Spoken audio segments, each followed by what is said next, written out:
bienvenidos a Verdad Consecuencia. Muy buenas noches a todos, a todas. A ver, hoy es un día muy importante para todas las mujeres en particular y para todos en general. Se cumplen 30 años de la Declaración de San Bernardo, ahí donde un montón de mujeres feministas de América Latina y el Caribe suscribieron su lucha por el aborto legal en América Latina. Hoy sigue siendo un derecho que en la Argentina las mujeres no tenemos, el derecho al aborto legal, seguro y gratuito. Va a estar con nosotras el senador Luis Naidenoff y le vamos a preguntar a él sobre esta agenda. ¿Puede tratarse la ley del aborto este año en el Congreso? Eduardo Sacheri es profesor de historia, escritor, un hombre que nos ayuda muchas veces a pensar, a darle una vueltita de rosca a las cosas. ¿Cómo estamos los argentinos, las argentinas? Con ellos vamos a hablar de todo esto. Y estamos hablando también naturalmente de la justicia estos días. Lo escuchabas recién a Joaquín. Y déjame que te cuente esta escena para empezar a hablar de la justicia que la entendemos hoy como un botín de guerra. Esta escena que te voy a contar sucedió hace unos días nomás en la Corte Suprema. Así como vos, yo, todos nosotros estamos acostumbrados después de 6 meses a manejarnos por Zoom, los jueces de la Corte Suprema fallan en Argentina, tienen acuerdos por Zoom. En estos días, 2 jueces de la Corte Suprema se pelearon por Zoom. Cuando yo te digo que se pelearon, vos créeme que los jueces en la Corte Suprema, en ese cuarto piso de los tribunales, de ese palacio enorme, donde el silencio ocupa mucho lugar, donde la formalidad todavía ocupa mucho lugar, en ese lugar, en modo remoto, donde Lorenzetti estaba en Santa Fe, ahora viajó a Buenos Aires por esto que está pasando ahora. Rosati estaba en Santa Fe, Lorenzetti está en Rafaela, ¿no? En la provincia de Santa Fe. Rosati en la ciudad de Santa Fe. La jueza Hayton de Lonasco en su casa, en su departamento, en la ciudad de Buenos Aires. Maqueda en su despacho. Y el presidente del tribunal, Carlos Rosenkrantz, también en su despacho. Ellos 5 son los jueces de la Corte Suprema de Justicia de la Nación. ¿Y sabes qué? 2 de ellos, el presidente y el expresidente Ricardo Lorenzetti, se pelean por Zoom, se pelean de verdad. La tensión adentro de ese tribunal es tan grande que hay segundas líneas de los supremos, como se le dice a los jueces de la Corte, que se bloquean los teléfonos, que no se ven en los pasillos, aún si en cuarentena caminan por esos pasillos.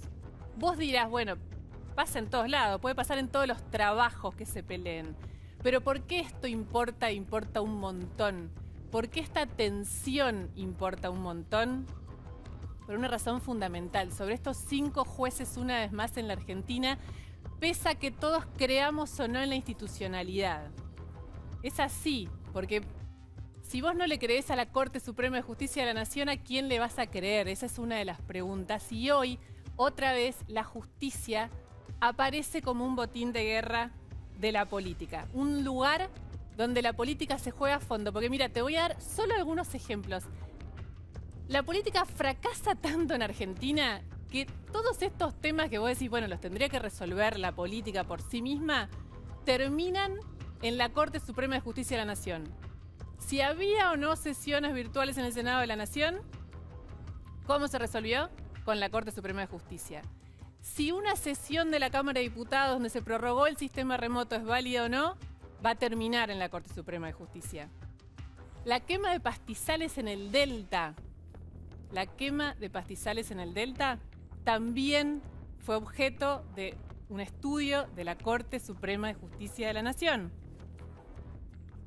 Si te dejan entrar a otra provincia para ver a tu mamá o a tu papá que se está muriendo, también la Corte Suprema de Justicia de la Nación.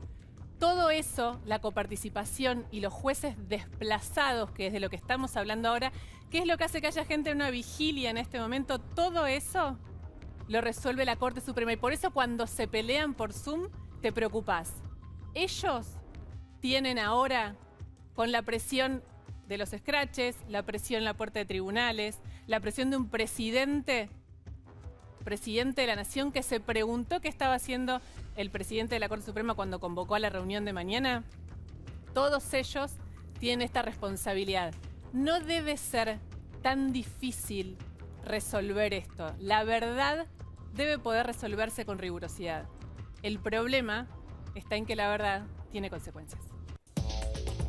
A ver, está con nosotras ya Luis Naidenoff. Naidenoff, gracias por venir a Verdad Consecuencia. Una noche caliente, bueno, y lo contaba Lu recién, ¿no? Sigue esta vigilia fuera del Palacio de Tribunales. De alguna manera la gente como diciéndole a los jueces, los estamos mirando, nos importa lo que van a decidir, nos importa lo que está pasando. ¿Cómo interpretás esta suerte de interés popular hoy por un tema que a veces parece tan técnico como el traslado de los jueces que tiene que tratar por per saltum la Corte Suprema? En otro momento hubiera sido como una cosa china para el común de la población. Bueno, yo creo que tiene que ver con dos cuestiones. En primer lugar, hay una sociedad que no tolera ningún tipo de acuerdo o pacto de impunidad. Eso se vio reflejado en todo este proceso de la cuarentena eterna cuando la sociedad se manifestó. Con el respeto hacia la propiedad privada con Vicentín, cada vez que se intentó poner freno a las restricciones a las libertades individuales, no solamente en la ciudad autónoma, en cada plaza de la Argentina y también con los varados. Entonces cuando, a ver, yo te seguía la secuencia de los hechos. A mí no me... Es un detalle la disputa o las diferencias que puedan existir entre los integrantes de la Corte vía Zoom con esta modalidad virtual. Lo que interesa es el apego a la ley del Supremo Tribunal a la hora de resolver las cuestiones. Ahora, no es un delirio, porque yo di algunos ejemplos, son solo de la pandemia, los ejemplos que yo di, podemos dar en los últimos años millones de ejemplos, pero no es un delirio que la Corte termine resolviendo cada tema que la política no resuelve. No es un delirio en la Argentina actual. A ver, cuando nosotros somos parte de un sistema fundamentalmente republicano de división de poderes y de equilibrio entre los poderes. Y el problema en la Argentina es que tenemos un poder ejecutivo que está prácticamente tomado por el poder legislativo, es decir, por la impronta de la vicepresidenta de la República. Y cuando esa impronta viene de la mano de la agenda fundamentalmente de la reforma judicial, de la embestida con el procurador, de dejar sin efectos los traslados que fueron convalidadas por las propias acordadas de la Corte, cuando desplazás a los que integran del jury de enjuiciamiento y avanzás también con una especie de consejo asesor que va por la propia Corte y para modificar el tribunal, la Defensoría General de la Defensa, me parece a mí que en ese contexto, bueno, la Corte no puede excusarse bajo criterios burocráticos. La Corte tiene que resolver este tipo de conflictos porque ante el desorden institucional es justamente el último refugio de las garantías ciudadanas la que tiene que poner freno. A ver, no podés pedirle a la política que la política ordene cuando la política está desbordada desde el propio poder. No podemos encontrar desde la oposición un cauce natural cuando el Poder Ejecutivo no encuentra su propio eje. Acá hay una brújula, está perdido, no hay brújula, el Poder Ejecutivo no encuentra la brújula. Pero entonces vos creés que por eso el auditor o el garante de este funcionamiento, de esta interacción de oficialismo y oposición, es la Corte Suprema. Así funciona como garante no de disputas de poderes menores. Cuando está en juego un poder del Estado en cuanto a la pérdida de independencia, es el Tribunal Supremo porque la Corte tiene un rol político, no político partidario, pero un rol político institucional. Resolvió, a ver, el 15% de devolución de los fondos de precoparticipación del ANSES es una definición política. Claro, esos son los temas que uno espera que la Corte resuelva, bueno, pero bien. Cuando ves que, digamos, este de los traslados también, ¿no? Obviamente es un trámite, es casi netamente jurídico, vamos a decirlo, de los traslados de los jueces. Está bien, pero también cuando embestís, por ejemplo, con el federalismo fiscal y te vas de manera unilateral y discrecional por los fondos de coparticipación de la Cava y existe un conflicto con la nación y una jurisdicción. ¿Quién resuelve ese conflicto? La propia Corte. Claro, lo que uno espera, que me parece que lo comentaba, que resuelva desde lo jurídico, no que traiga la solución política que la política no consigue per se. ¿Se entiende? No. Lo que pasa acá es que muchas veces la Corte, o la justicia, digo porque no es solo la Corte, termina resolviendo problemas que debiera resolver la política, que no son problemas jurídicos, que son problemas políticos. Me parece que es un poco por Pero ahí tiene por que ver donde con va. el modelo de poder que es mucho más fuerte. Acá hay dos modelos de poder muy claros. Los que están convencidos de un modelo que esta idea de que el triunfo electoral es una especie de indulto social, de perdón, y que con ese perdón es redoblar la apuesta y el vamos por todo, y no solamente someter a la justicia, sino el ser la justicia, y eso es un problema, y también la visión democrática y republicana. Entonces, los que estamos aferrados a una visión democrática y republicana, y creemos en la división de poderes, bueno, será la Corte la que tiene que poner las cosas en su lugar y para eso hay que jugarse, no hay excusas. Entonces el desafío de la Corte es resolver y poner las cosas como en su lugar. Vamos a tener que esperar hasta mañana para ver qué pasa. Pero no es nada nuevo, ¿eh? ¿Te acordás con la democratización de la justicia cuando intentaron? Nadie nos ha pasado 1000 veces y por eso lo traíamos a colación y a propósito un poco de esta evaluación que hacíamos de la dirigencia política hoy, que quizás no está atravesando su mejor momento, queríamos compartirle este resumencito que armamos un poco entre lo que está publicado en las redes, que la gente es muy creativa, y un poquito que le agregamos nosotros, nuestro Congreso de la Nación. Disponer la suspensión inmediata del diputado Juan Ameri. También puedo zarasear hasta que esté. No es un impuesto, es un aporte, diputado. Discúlpeme que lo corrija. No me va a convencer, presidente, pero lo voy a dejar con la suya. Lamento que el diputado se haya sentido aludido de esa manera. Son irrespetuosos. Pero no... A mí me llamó mi mujer y me dijo, ¿dónde estás? Y me dijiste que te fuiste a sesionar y estoy viendo el panel y vos aparecés ausente. Estábamos hablando aquí de zarasear, Dígale a la senadora Fernández Sagasti que se calle, por favor. ¿Qué? No. ¿Cuál cornejo? ¿El cornejo? ¿Esto es ahora de cornejo? Ese ratón no sabe leer, tiene que volver a la escuela primaria. Se cumple la ley, se cumplen las reglas, sin importar el color político que cada uno represente. Diputado juez. Haber tenido organizado. Se fue. Puede hablar 85 minutos. Yo le pongo acá 85 minutos. Si habla menos, bienvenido. No, va a ser un aporte, voy a hablar menos, quédese tranquila, no se preocupe. No, si a mí me encanta escucharlos hablar. Bueno, ahí está. ¿Cree que la gente está mirando feo a los legisladores? No, no se trata de los legisladores. Creo que existe una desilusión colectiva, justificada, por cierto, por la pandemia, por la cuarentena, por las expectativas que generó el nuevo gobierno. Transcurrieron muchísimos meses y las respuestas no están a la orden del día. Me parece que hay una desorientación política que la gente lo percibe. Y en esa desorientación, bueno, estas cosas quizás te alejan.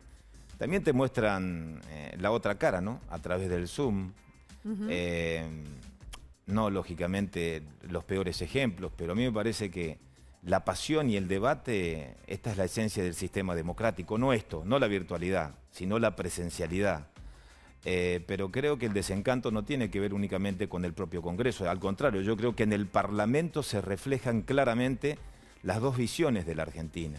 Sí, perdón, no digo, que me parece que lo que busca el Time no es criticar la pasión en el debate, que siempre es bienvenida, sino a veces lo chato del debate que termina en situaciones bizarras y de...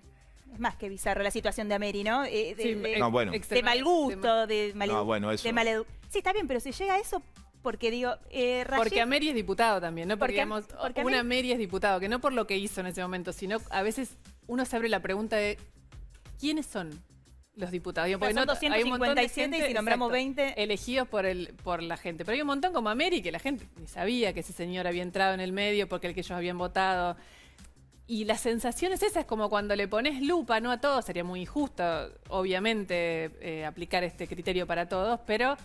Es eso, es como si la gente dijera qué están haciendo ahí, como si el Zoom, esto de la sesión remota, hubiera desnudado también otras cosas, hubiera puesto un foco más fuerte sobre lo que hablan en las sesiones. Pero, a ver, a mí me parece eso es muy positivo, porque si el foco tiene que ver con desnudar determinadas, la mediocridad política que tiene que ver con el sistema o la crisis de representación en función de los mecanismos de elección de los partidos políticos, bienvenido sea, para cuando el ciudadano tiene que votar, que tenga presente lo que tiene que votar y a la hora de votar quién los representa, porque de eso se trata. Porque también esto es un doble juego. No puede ser que en la Argentina, con la excusa justificada de que cuando un gobierno finaliza y las respuestas económicas no vienen de la mano, bueno, entonces yo me voy y voto ciegamente a la propuesta que puede implicar un cambio a cualquier precio. Porque cualquier precio se paga en la Argentina. Hoy lo estamos pagando.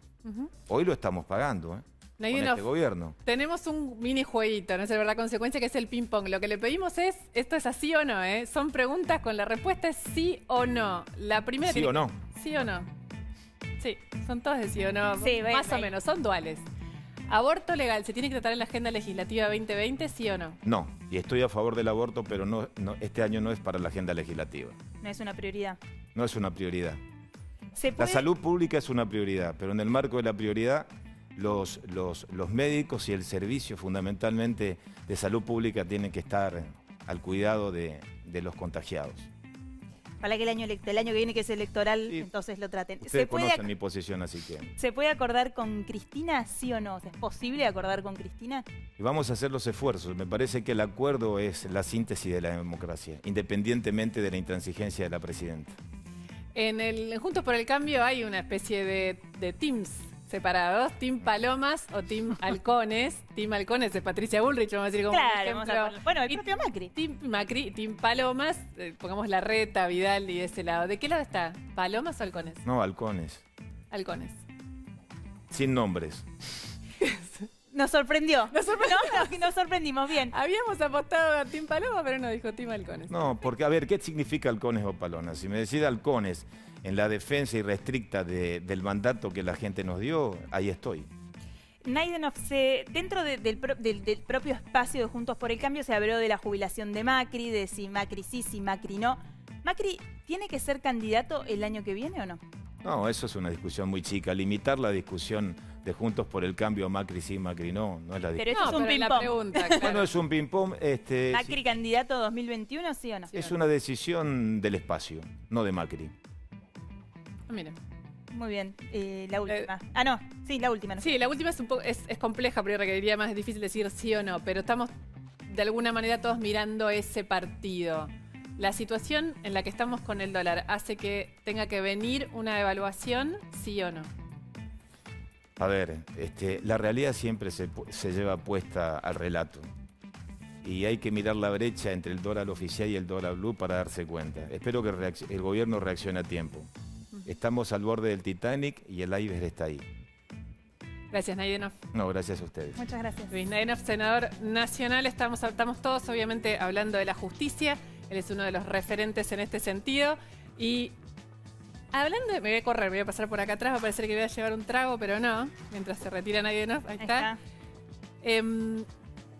Uno de los temas que está circulando, si se quiere, tiene que ver con el gabinete. Ay, ¿qué es ¿no? lo que hay? Porque vos decís, pasaron 6 meses, medio que la cuarentena ya es un tema importante, la pandemia es un tema central, pero en la agenda del gobierno, ¿quién sí, quién no? A ver, hay mucho ruido en el gabinete que viene de... Sí, yo te voy a leer esto. Maru dijo, entre inútiles y cagones están las internas del gabinete. Es un textual de Maru, yo no me quiero hacer cargo. No es un textual mío, es un textual que me dijeron a mí. A ver, ¿cómo es esta historia? La situación en el gabinete es un gobierno de alianza que reunió al peronismo después de mucho tiempo, donde no todos necesariamente piensan lo mismo o tienen el mismo estilo. Y además Fue se loteó definiéndose. mucho, ¿viste? Se loteó mucho. Claro. Fue cuando es ministro, bueno, me lo quedo más o menos yo, Alberto, pero de ahí para abajo fue un loteo. Y depende qué ministerio también. Claro, y tenés kirchnerismo y tenés masismo. A ver, ¿cuáles son los reclamos? Que alguien de manera muy brutal y muy explícita me lo decía de ese modo. Hay un reclamo muy fuerte por la falta de gestión en algunos ministerios en particular. Hoy tuvimos un ejemplo claro con Bielsa, que le sacan una caja, un presupuesto muy importante, porque tenía una ejecución en torno al 6 o 7%. Sí. 6 o 7%, un montón de plata para la construcción de vivienda social, que por problemas con las organizaciones sociales no se pudo hacer. Bueno, después de 10 meses hubo una solución ahí. Dice, bueno, esto que tenía Bielsa se lo pasamos a Arroyo. ¿Resuelve esto la situación de Bielsa? Difícil. Pero le deja vacío el edificio del ministerio a María Eugenia Bielsa, porque eso que le sacaron es casi central. Es el área que tiene mayor implicancia social, que es la urbanización de las los barrios villas, populares, básicamente, claro. de los barrios populares. Y ahí hay un trabajo enorme que era casi el sentido principal de su ministerio. Exactamente. Esto que decíamos como la falta de gestión o de reacción. Morón y el ministro de Trabajo, que es un amigo personal del presidente de la Nación, también es otro de los señalados. Y cuando decimos esto, señalados dentro del propio gabinete. O sea, claro, porque dentro del propio espacio político, los kirchneristas y los masistas, que también están reclamando un poco más de densidad política. Por ejemplo, el ministro Lames, ministro de Turismo, Sí. por ahí no se le reclama tanto la gestión, aunque por ahí esperan un poco más, pero dicen que es zona de confort la de Lames, ¿no? Como que le reclaman que salga a jugar un poco más a la cancha, que salga a defender al gobierno, que haya una vocería en defensa de los puntos álgidos de la agenda, lo que en su momento le pasó a la ministra de Justicia, Lozardo. Sí, lo que pasa es que tiene una cartera más amigable, tiene turismo, deportes, una agenda como más positiva, si querés, pero le parece que el que quiere sufrir, quiere que sufran los demás, ¿no? Hay quienes dicen, ya acá hay algunos que nunca hablan, que no salen a poner la cara, que no salen a bancar al gobierno, acá tiene que venir una disputa de sentido y por la agenda pública. ¿Quiénes van a hablar? Lo de inútiles y cagones, Maru, que me quedó como, ¿quién le dice inútil y quién le dice? No te voy a decir eso, Gemma, no te voy a decir eso. Se están diciendo esas cosas. Sí, se están diciendo, pero por eso que te digo, y después cuando hay alguien que acusa, recibe y dice, che, sí, capaz que estoy medio lento, sobre todo en la parte de la construcción del relato, salen, y entonces la respuesta, bueno, sí, ahora sos el primero que bajó de Sierra Maestra para no perder el laburo. O sea, como, viste, ni chicha ni limonada, por decirlo de alguna manera. Así es, a 6 meses que empezó la cuarentena y el gobierno ya tiene 9, 10 meses va a cumplir. Diciembre, sí. Exacto. Empiezan o se reactivan esos rumores de, bueno, va a haber cambios de gabinete. El presidente dice que no, que de ningún modo, que se va a reforzar, pero en el medio la interna. Te digo lo último, hubo una reunión la semana pasada en La Rosada por el cambio climático, que fue la excusa, pero esa reunión terminó con una arenga muy fuerte del jefe de gabinete, Santiago Cafiero, a los ministros, diciéndoles: muchachos, muchachas, pónganse las pilas, el año que viene es año electoral, tenemos que salir con todo en la gestión, pero con todo también en la defensa del gobierno. Somos un frente, vamos para adelante. Hay que ver cómo responde. Vamos para adelante nosotras también, porque tenemos sentado a un invitado. Ahí estamos, vamos para allá. Que todos conocen, obviamente. Hola, Eduardo. Hola, chicas, bienvenido. ¿cómo andan? No hace falta que te pares. ¿Cómo les estás? va? Bienvenido. Eduardo Sacheri, todos lo conocen, escritor, es profesor de historia para los que no lo saben. Hay gente que no lo sabe todavía. Es fanático de Independiente también, ¿no? ¿Digo bien? Es fanático del fútbol. No sé si fanático, prefiero enfermo que fanático. Claro, por eso, porque era un nivel alto. Enfermo, ridículo, sí. Pero fanático es una palabra tan desagradable que, claro, que en este momento evitarla. Bueno, y en este momento ni te cuento. Te da, perdón, pero justo lo dijiste y me quedé pensando, ¿te sentís en una coyuntura de fanatismo? Me siento en una coyuntura de creciente fanatismo, sí, pero ni de hoy, ni de ayer, ni del mes pasado. Me parece que ya hace unos cuantos años que no solo veo un creciente fanatismo, sino una defensa del fanatismo. O sea, hay gente convencida de que ser fanático está bien. O sea, ser intolerante, irracional, poner las pasiones por encima de los argumentos y el espíritu crítico, piensan que está bien. Entonces, creo que eso lo único que hace es enrarecer crecientemente la posibilidad de conversar. ¿Y por qué crees que pasa eso? Que hay una mirada positiva sobre algo que uno per se diría que es negativo. Digo, porque resaltar el fanatismo o destacar el fanatismo como una cualidad positiva o como lo deseable es raro. Mira, no lo sé, pero ¿sabes dónde lo veo siempre? En este verbo militar. Militar esto, militar aquello, militar lo otro. Yo me acuerdo que había una época donde uno pensaba cosas, decía cosas, no las militaba. Ahora parece que la gente sale a militar consignas, no a tener ideas o a tener argumentos o a sostener posturas, que no es lo mismo. Es más, me parece que en esta idea de militarlo todo hay una cosa de autoridad, de jerarquía, de mando y obediencia, de ser soldado de una causa o ser soldado de una figura política que me parece que empobrece mucho, no solo el debate, te empobrece la vida.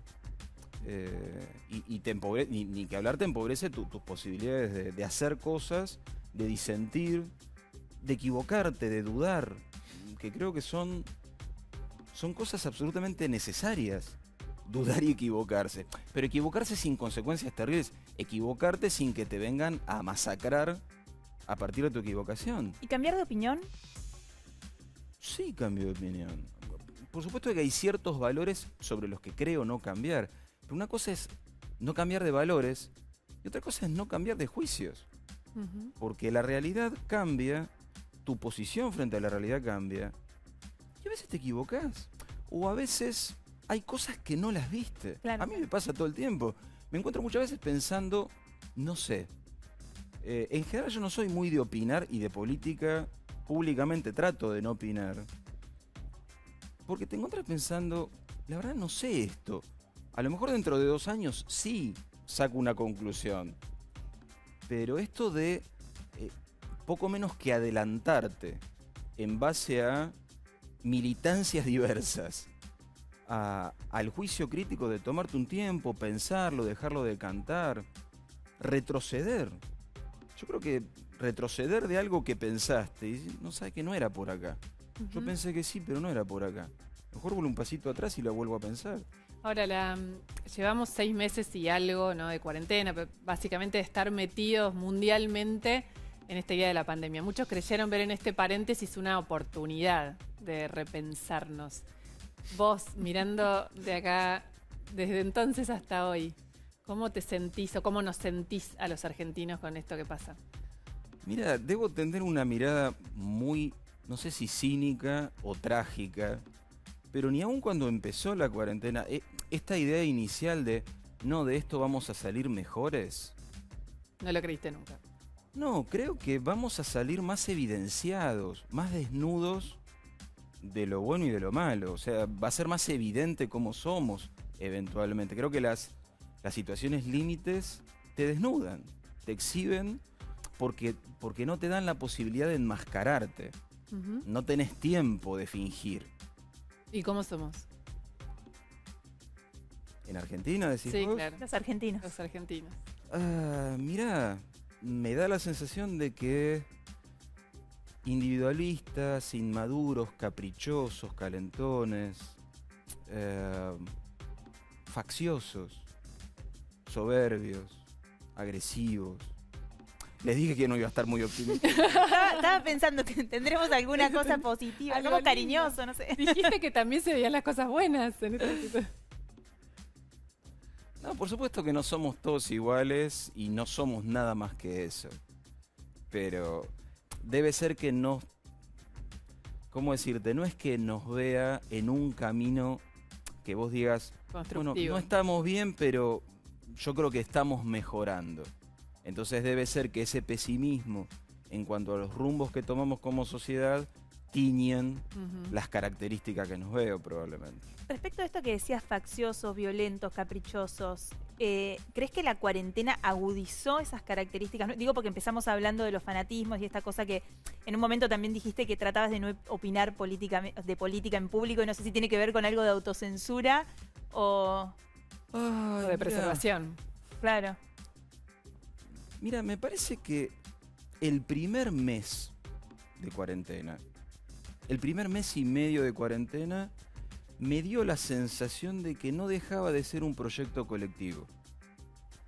En el sentido de que estuvieras parado donde estuvieras parado en relación a la política, te parecía que era, bueno, con los datos que tenías, los muy pocos datos que tenías de toda índole y la desorientación general que había en el mundo, no en Argentina, me parecía que había como, bueno, estamos de acuerdo en guardarnos, estamos de acuerdo en suspenderlo todo, aprovechemos el tiempo para tal y tal cosa, pero a partir de ahí como que me da la sensación de que empezamos, de acuerdo a la posición de cada uno, a juzgar lo que se hacía o lo que no se hacía en base precisamente a la posición de cada uno, y encima me da la sensación de que quedaron muy en primer plano la gestión nacional / provincia de Buenos Aires de un lado, la gestión de la ciudad en la vereda de enfrente, y las personas empezaron a alinearse en base a eso. Entonces como que la grieta se reprodujo rápidamente, porque claro, había dos modelos bastante diferentes y muy a mano, y muy masivos. Dos distritos muy grandes, muy importantes, muy ricos, muy poblados, muy metidos en la cosa más grave de la pandemia. Entonces, claro, era como... Eduardo, vos, uno de tus libros, que aparte fue al cine, La Odisea de los Giles, que es La Noche de la Usina, el libro, se focaliza como desde el lugar de cualquier ser humano casi de la Argentina, pero que es una historia extraordinaria en el 2001, sí, ¿no? Y en lo que nos implicó a todos que un día ibas al banco y tu plata no estaba más. Sin ser una mención directa, pero hay en estos días ese desánimo o esa especie de revisión de aquel momento y lo que nos pasó, temor de aquel momento y lo que nos pasó. A mí no me parece que haya... Me parece que lo del 2001 fue como un golpazo terrible a ciertos valores que muchos argentinos compartieron durante buena parte del siglo XX.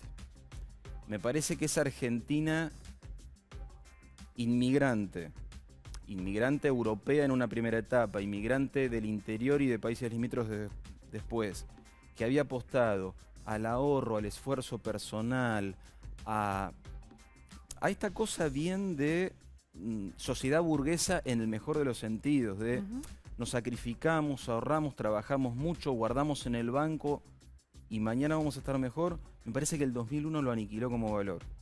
En ese sentido, me parece que hoy, 20 años después, vivimos en una sociedad mucho más descreída que la del 2001. Me parece que el golpazo cultural, aparte del golpazo socioeconómico que nos pegó, creo que vivimos en una situación mucho más hoy en día.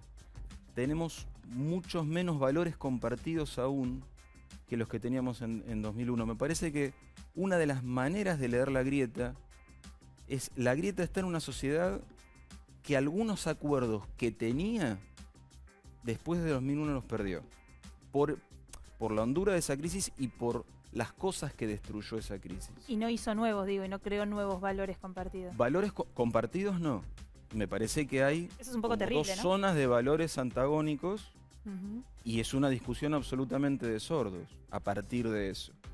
Quiero decir, vos ves a ambos lados de la grieta dos lecturas de la realidad totalmente diferentes y dos lecturas del rival totalmente diferentes. ¿Pero crees que eso es algo de la sociedad en general o de élites informadas que piensan en términos de la grieta? A mí me parece que está bastante generalizado eso.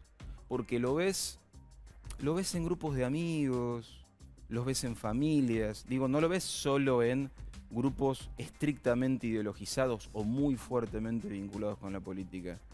Creo que está bastante generalizada esa cuestión. Y es también casi cultural el tema con la moneda, ¿no? Digamos, es más chiquito y más concreto, pero nuestra relación con el peso es cultural. Cuando ahora, por ejemplo, no sé si lo escuchaste al presidente la semana pasada, que en un momento dijo la gente tiene que acostumbrarse a ahorrar en pesos. Sí. ¿Qué te pasa con esa frase? Sos profesor de historia, ¿no? Con lo cual esas frases te deben rebotar. Mira, distinto. durante muchos años di historia económica mundial en la UBA, en ciencias económicas. Me retiré como adjunto. Mi otra carrera, la literaria, hizo que dejara la universidad. Me quedé con clases en el secundario.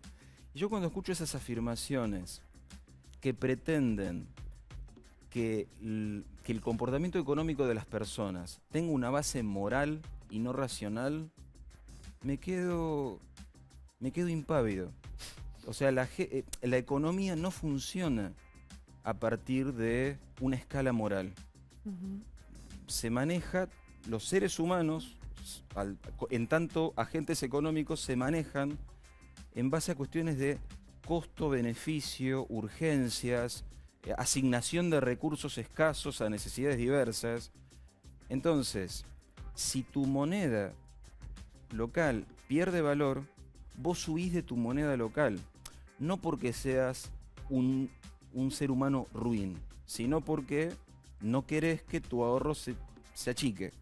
¿Es que de alguna manera el presidente termina pidiendo que te acostumbres a lo que no te conviene? Me da la sensación de que sea quien sea, en el fondo, ustedes son muy jóvenes, pero cuando Pugliese decía, el ministro de Economía, uno de los últimos, Alfonsín, dijo, les hablé con el corazón y me contestaron con el bolsillo. Y sí, yo lo quería mucho Pugliese, pero y sí. Pero no, los mercados son malos y hablan con... Cualquiera de nosotros, cuando tiene que tomar decisiones económicas, no las toma con el corazón, las toma con el bolsillo. Eduardo, ya que sos escritor, te vamos a aprovechar para un ejercicio, no es un taller literario, esto, pero más o menos, que es, vamos a ponerte fotos y la idea es que una frase nos digas sobre lo que ves. ¿Tengo que hablar tanto de política? No, una frase sobre cada uno. No es ¿Vas a hacer un ejercicio literario? Exacto, como te dejamos el desafío. La tarea es una frase. Una frase. Si querés una palabra también, ¿eh?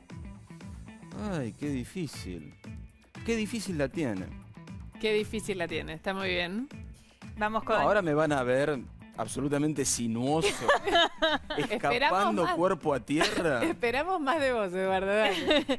Mauricio Macri, el expresidente. Que descanse. ¿Se tiene que jubilar, como dicen algunos? Me parece que esto que dijo el senador, de que me parece que Cambiemos toma decisiones que eventualmente son de abajo hacia arriba. No me parece que sea tan vertical como otros movimientos políticos, así que probablemente no dependa solo de él. La que sigue te va a gustar menos todavía, es más difícil, digo, por dificultad. A ver, si está por ahí. Una mujer. Hay una mujer, bueno, ya va a aparecer. Adivinar, a ver. La pantalla en negro, pero ya va a aparecer. Bueno, te la digo. Ahí está. Ahí está. Cristina Fernández. Pasado. Sos profesor de historia. Hay de algún modo un pedacito de la historia de ella que habla mucho de la historia, que es un momento en que ella va a declarar a un juicio y dice esto que vas a escuchar. A mí me absolvió la historia y me va a absolver la historia. Y a ustedes seguramente los va a condenar la historia. ¿Cómo le explicarías? ¿Qué le contarías de esto a tus alumnos? Me suena muy a Fidel Castro cuando lo acusan por la toma del cuartel de la Moncada, que jugará la historia. No sé, me parece que tenemos que acostumbrarnos a que somos seres humanos comunes y corrientes todos. Vivimos en una república de ciudadanos, donde a algunos ciudadanos les toca juzgar a otros ciudadanos. A nadie nos juzga la historia, nos juzgan los juzgados. O así debería ser. Por supuesto que los juzgados deben estar en manos de personas idóneas. O sea, es todo un gran bollo la Argentina.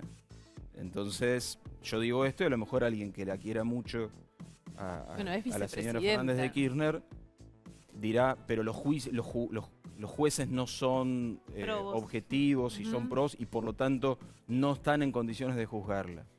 Hay una realidad que me parece que es a lo que apunta Cristina ahí cuando dice, porque ella no dice me juzgará, ella dice me absolvió. O sea, ya, absolvió. ya lo resolvió. Ya está resuelto. Lo escuché mal. No está en juicio, está resuelto. Claro, a ustedes, a los jueces, los juzgará la historia.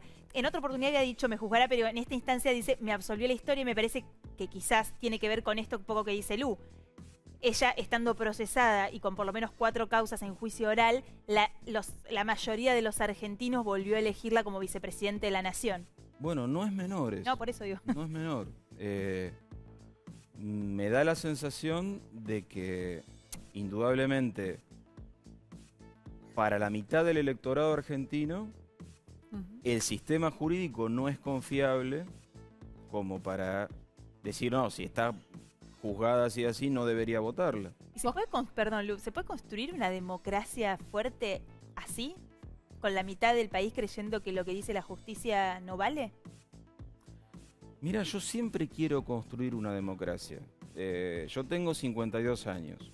Los primeros años de mi vida no los recuerdo como democráticos y probablemente por eso para mí fue tan importante la figura de Raúl Alfonsín, a quien siento como un verdadero fundador de la democracia argentina contemporánea. Entonces nunca voy a perder la esperanza de fundar una democracia. Lo que pasa es que es muy lento y da muchísimo trabajo y creo que va a llevar un montonazo de años. Y ahí es donde me permitía hablar de esto del capricho, de una sociedad caprichosa. El capricho es algo bien de corto plazo. Lo quiero ya, lo quiero ahora, lo quiero resuelto, lo quiero de mi lado. Y en construir una democracia es postergar, renunciar, sacrificar, que son valores, no sé, que a mí me gustan mucho. Digo, me educaron en eso, en que vos querés algo, esperalo, esforzate, rompete el lomo, trabajá mucho y a lo mejor tus hijos lo ven.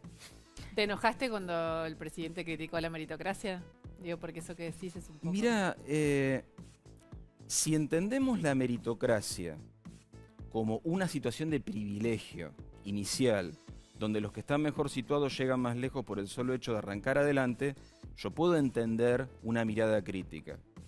Ahora, si meritocracia es que te vaya bien en la vida a partir de tu esfuerzo, tu trabajo, tu honradez, tu solidaridad, tu empeño, tu esfuerzo educativo, me parece que está bien que tus méritos personales se vean premiados. Por supuesto que está bueno vivir en una sociedad donde el Estado, que no es lo mismo que el gobierno, el Estado, que somos todos, busque la manera de que los que arrancaron más atrás no tengan que arrancar de tan atrás.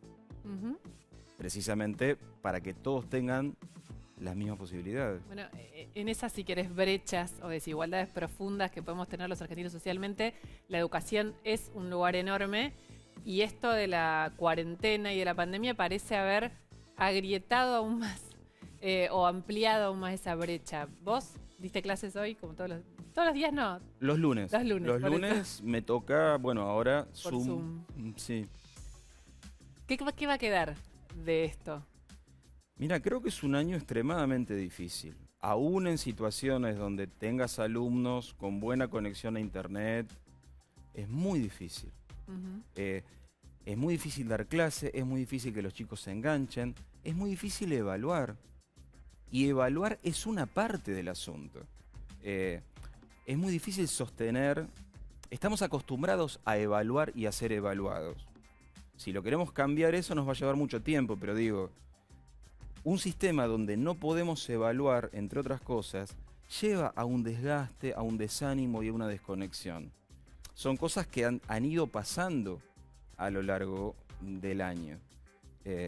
Por eso me parece que va siendo hora de que nuestros alumnos nos vean proponer cosas.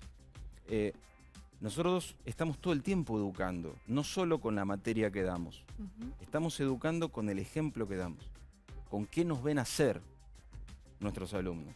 Entonces, si nos ven pensando alternativas, primero, si nos ven preocupados por no poder vernos, y si decimos, no, pará, tenemos que encontrar la manera.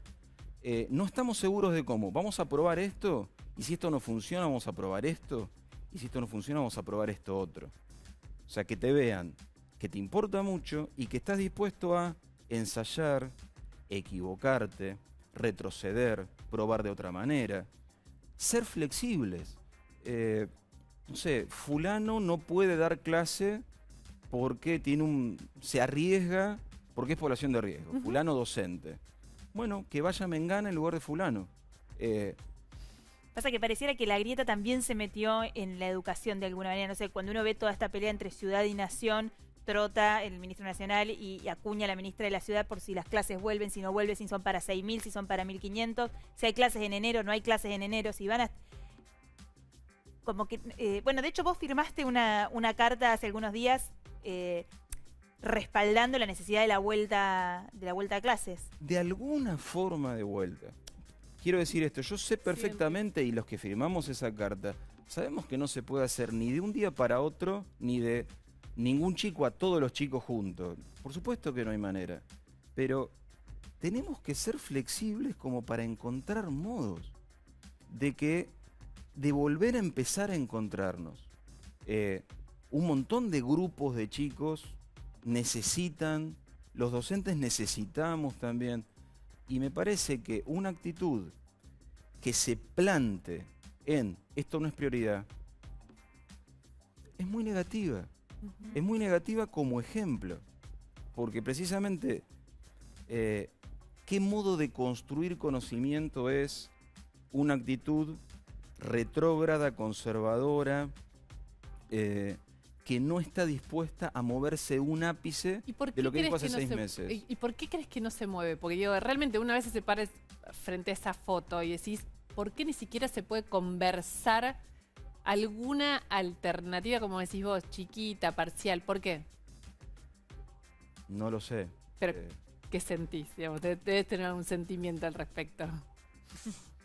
Yo estoy pensando todo lo que voy a tener que bancarme en Twitter de que salga de este estudio. ¿Cómo le dice la nata a Twitter? Que es un baño público. Baño que es público. como que hay muy chiquitito Graffiti y de un muchas baño, cosas. los grafitis de un baño público. A mí no me gusta, pero...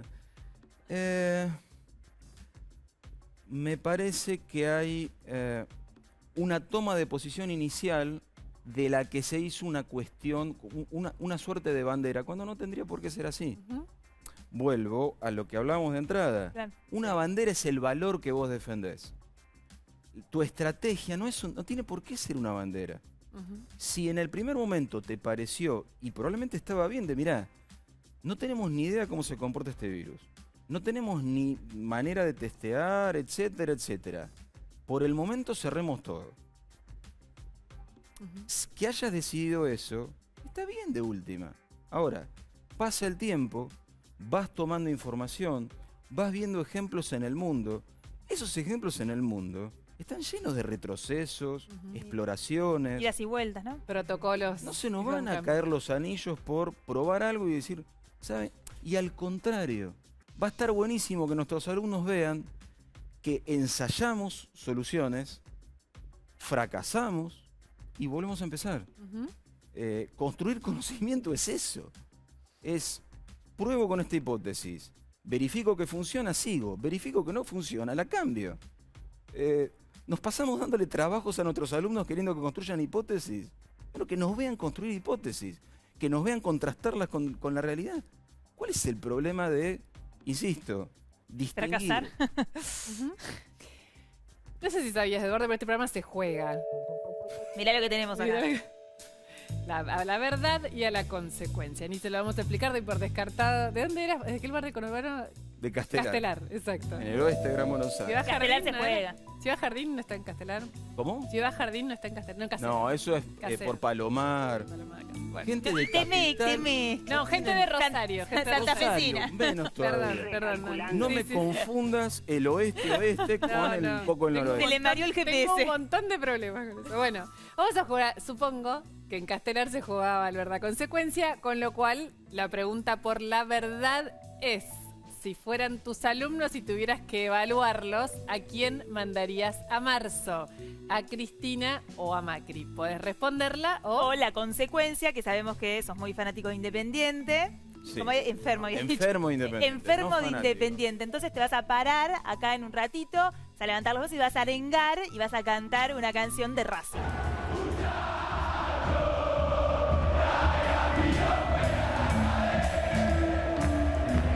En el pogo. Exacto. O sea, Con pasión por podés Racing. responder la pregunta o cantar para Racing así con la misma, con el mismo fervor que lo está haciendo esta gente. No, quién respondo la mandarías a pregunta. marzo? Respondo la pregunta. Es un ¿les aclaro? juego. No, está bien. Si bien para mí ninguno de los dos aprueba, siento que la figura de Fernández de Kirchner ha sido menos buena aún que la de Mauricio Macri para el futuro, sobre todo. Por Macri de eso, diciembre, Cristina marzo. ponele. Gracias, Eduardo. Perdón si te hicimos sufrir. Muchas gracias. Muchas Te gracias. espera Twitter. Muchísimas gracias. Nosotros nos vamos para allá. No nos volvimos Mirá. locas, ¿eh? No, yo pues estaba tratando de que Cape muestre lo que teníamos acá. ¿No sabés tocar la guitarra? No, pero mira. No lo hagas. Si no sabés, no lo hagas. No, ¿Por pero qué? puede parecer que lo sé. Ah, ¿vas a rasgar? Podrías cantar. Esto me quedó de Parquefil. No estoy loca. Vamos a... esto tiene que ver con Alberto Fernández. Exactamente. Esta con los- guitarra tiene que ver con Alberto Fernández y todo esto tiene que ver con... Me dan ganas de tocar, pero no sé. Con los regalos. Ustedes no sé si saben, pero hay no un protocolo, una ley, una norma que regula que los regalos que reciben los funcionarios públicos de presidente para abajo tienen que ser declarados, los tienen que mostrar de circulación. Porque ¿qué pasa? Viene un jeque árabe, te regala un yate, no. Me lo querría quedar. O sea, lo podés aceptar, pero no te lo podés quedar. La norma lo que dice es que lo que vale más de 6.400 pesos, cuando lo declarás, lo entregás. Ahora, vamos a ver los regalos, aún en pandemia. Y todo tiene un registro público, por eso nosotros sabemos los regalos que recibió el presidente y sus ministros, los regalos que recibieron. No tenemos la fecha, pero como lo fuimos haciendo como un poco mes a mes, o sea, no sabemos cuándo los fueron incorporando, pero pongamos que para julio tenía unos 80 y pico, y hoy está en 164 regalos el presidente de la Nación. Y te vamos a contarnos los 164, pero algunos de ellos, y sobre todo que tuvo esto, ¿viste? Dijo, ninguno vale más de 6.400, yo mejor me los quedo todos, dijo Alberto Fernández. Bueno, capaz que los cotizó. Escúchame, para ser justas, capaz que habría que actualizarle el de 6.400. Me parece poquísimo, si se podría quedar. No se puede quedar ni con el dulce de leche. Para lo que es alimento, sí, eso puede. Puede que valga lo que valga, pero me da duda la bebida, por ejemplo, un ron cubano que debe estar saladingui. Comestible, dice. Por eso, ¿va como comestible o no? Yo entiendo que tiene que ver por lo de perecedero, digamos, porque no lo podés guardar porque ¿qué haces? Por eso, me parece que es por el valor. Pero la bebida podés, porque el ron cuanto más añejo, mejor. Hay comestibles no perecederos que, bueno, deben ser carísimos también, ¿eh? Algunos enlatados. Bueno, vamos a la ley que dice que el programa y nos falta Jason. Bueno, la guitarra, vos tenés ahí, recibió 3 guitarras, tiene un montón de guitarras el presidente de la Nación, pero en fanáticos de las guitarras, los que le regalan. Lo hemos visto tocar en televisión un montón. Le regaló una el gobernador de La Rioja, otra el gobernador de Santa Fe. Gobernador de Santa Fe y Macron de Francia. Te digo que la de Macron, a mí me cuesta creer que valga menos de 6.400 pesos. Yo te digo, me cuesta creer que ninguna. Yo creo que a mis hijos que le quiero comprar instrumentos estoy espantada de lo que sale. ¿No? Se la regaló durante su visita, la visita del presidente en enero o febrero a Francia. Y fue hecho por un luthier argentino que vive en París, o sea, como que Macron se dedicó a pensar este regalo para el presidente Alberto Fernández, fue hecho como con dedicación, por encargo, y se le entregó cuando el presidente estuvo allá. Si viene un embajador cubano o un funcionario, alto funcionario cubano, ¿vos qué esperas que te regale? Y unos habanos. Ron y habanos, y así fue. Otro tema, te digo, 6.400 pesos, creo que ha puesto mi casa que vale más...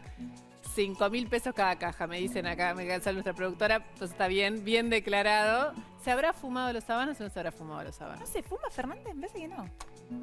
O sea, que quiero hacer un ejercicio de memoria. Yo creo recordar que fumaba hace mucho tiempo, porque no fuma más seguro, ahora no fuma. Por ahí fumó el habano por una cuestión de... Viste que además en Cuba tenés todos los que fumaban cada quien, el que fumaba Camilo Cienfuegos, el que fumaba Fidel, el que fumaba el Che. Este que tenemos acá, Matusalem se llama. Pero es de Cuba. El que le regalaron es otra marca. Es una caja 1519 si Habana la tomamos, creo que no sobrevivimos a verdad consecuencia. Y el regalo emblema de la pandemia que recibió el presidente. Este es un ecógrafo portátil que se lo regaló Ernequian.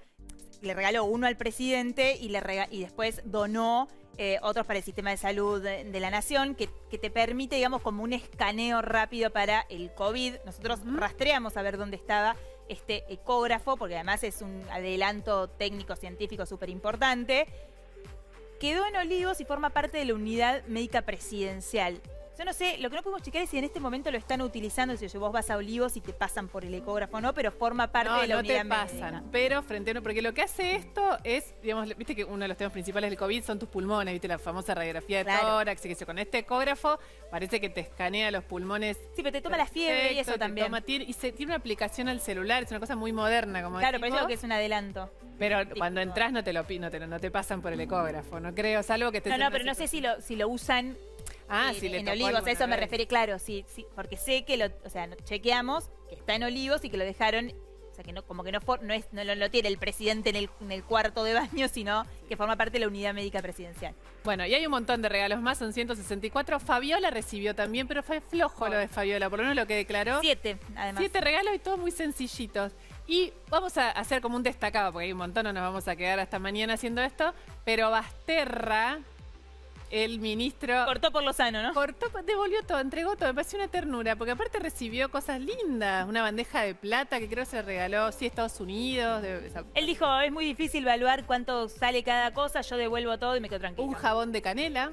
Bueno, ese se les podría haber quedado. Ahí está. ¿O no? Bueno, no puedo parar de tocar la guitarra. No. Pobre, que alguien le diga que no está tocando, ¿no? Pero bueno, nos falta Jason. Está por ahí viene. Tiene que venir Jason. Yo mientras toco un tema, mientras aparece Jason.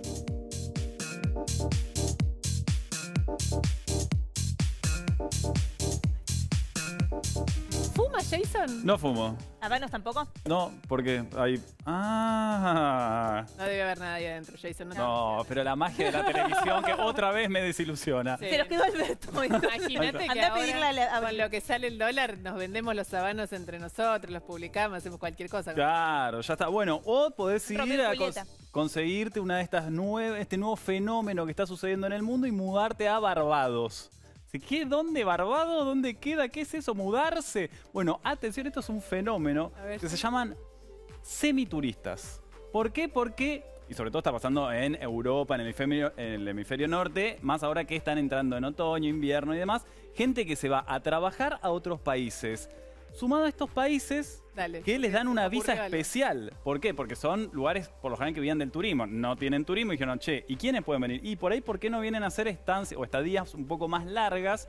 Y le damos unas visas especiales. Llaman visas... los convocan, o sea, como dicen, che, vengan para acá. Exactamente. Nadie los quiere, nosotros sí. Vení que es barato. Pero es como, bueno, los dos ganamos. Vos Claro, te querés win-win. ir de tu país porque está gris y podés trabajar desde tu casa o desde donde sea que estés. Claro, es verdad eso, con el teletrabajo te facilita mucho. Y que todo tiene que ver con eso, ¿no? Porque en un principio el teletrabajo era algo medio hipster, ¿no? De algunas empresas tecnológicas, pandemia de por medio, mucha ahora... gente lo está haciendo. Por supuesto que en Argentina no es un montón, no es lo mismo que en el hemisferio norte, pero sí hay cada vez más países que te dan esta visa especial. Croacia, Barbados, Ay, perdón, Georgia. ¿cómo me iría a Croacia? Bueno, y te dan todas las facilidades. Ahora, tenés que demostrar cierto ingreso, estar en blanco, pero empieza a ver... No, Perdón, pero... cierto ingreso... No, ¿quieren saber cuánto? Sí, más o menos, para ver dólares. quiero saber si estamos hablando de gente como nosotros o estamos hablando de gente que tiene un montón de plata. 3.500 euros por mes. Y de, por ejemplo, 3.500 euros. Estonia, si te querés mudar a Riga... Esto es como los argentinos que se van a Uruguay y tienen propiedades de 2 millones de bueno, dólares. pero yo le estoy diciendo lo que sucede sí. en Europa, que incluso ya hay agencias que te ofrecen este tipo de estadías. Yo te consigo la casa, te consigo los papeles, te facilito la visa, ya hay emprendedores que están haciendo plata. Te cobran un fee ahí. Obvio. No, y además, ¿qué tiene? El trabajo, ahora con el argumento del trabajo remoto, uno puede conocer el mundo mientras trabaja. Exactamente. Bueno, y acá hay una versión local, ponele un poco adaptada, de gente que de todas maneras tiene un poder adquisitivo importante y que está pensando en alquilar una casa por la temporada. Dice, sigo trabajando, no me pido los días, pero por lo menos no trabajo encerrado en un departamento o en una casa y tengo pileta. Y hay algunos precios que... mira, estoy viendo. acá está. Escuchame, Esto no está hackeado, me saca que estén en dólares. Sí, Te Sí. juro. pone muy mal. Yo soy más barato igual que esto, pero... O sea, sí. una cosa es que la vendan en dólares, ya que publiquen en dólares. Pero escúchame, ¿Pero un para alquiler de cuánto? 15.000 dólares. Señora, señor.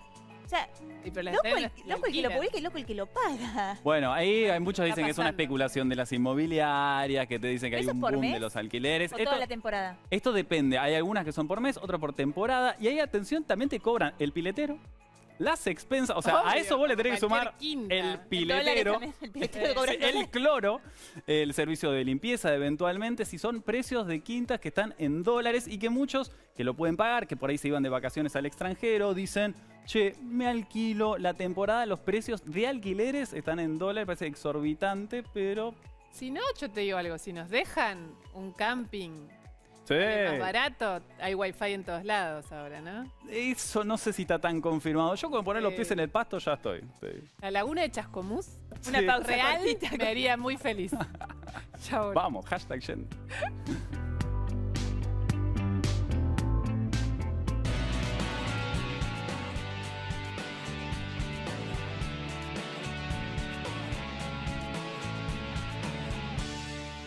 Si sos transportista de carga, podés ingresar a San Juan con la declaración jurada y con la autorización para los centros de transferencias seguras. Busca los formularios en cisanjuan.gov.ar. San Juan. OSPE, Obra Social de Petroleros.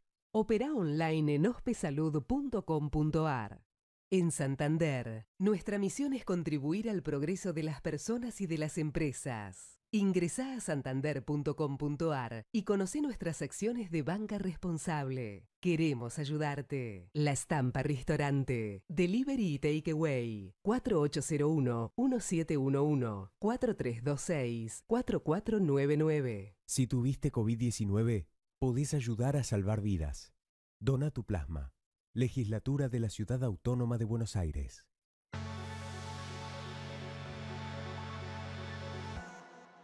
Para Parque Tecnológico Silicon Misiones. El futuro ya está aquí. Gobierno de Misiones. Biox, desinfectante eficaz para la prevención del coronavirus. Biogénesis Bagó. Banco Ciudad, te quiere ver crecer. En Vicente López triplicamos las camas de la unidad de terapia intensiva. Instalamos 47 camas aisladas. Seguimos trabajando para cuidarte.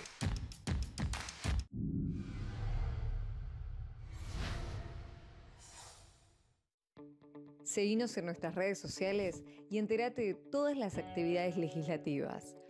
Honorable Cámara de Diputados de la Provincia de Buenos Aires.